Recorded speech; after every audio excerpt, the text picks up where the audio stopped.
శ్రీమాత్రే నమః. శ్రీ ప్రత్యంగరాదేవియే నమః. మాత ప్రత్యంగరీదేవి అనుగ్రహత మీ అందరికీ పరిపూర్ణంగా లభించాలని చెప్పి అమ్మని మనస్ఫూర్తిగా ప్రార్థిస్తున్నాను.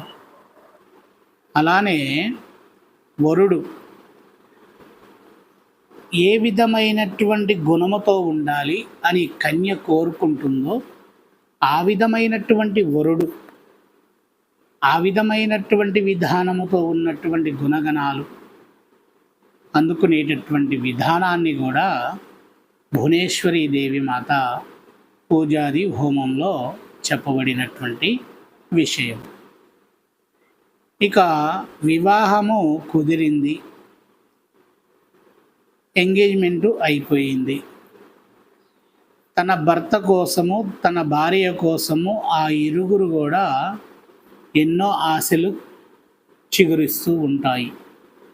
మరికొద్ది రోజుల్లో నేను వివాహము చేసుకోబోతున్నాను, నాకంటూ ఒక తోడు రాబోతుంది, నా జీవిత భాగస్వామి రాబోతుంది అనేటటువంటి ఎన్నో ఆశలతో చిగురిస్తూ ఉంటుంది వారి జీవితం.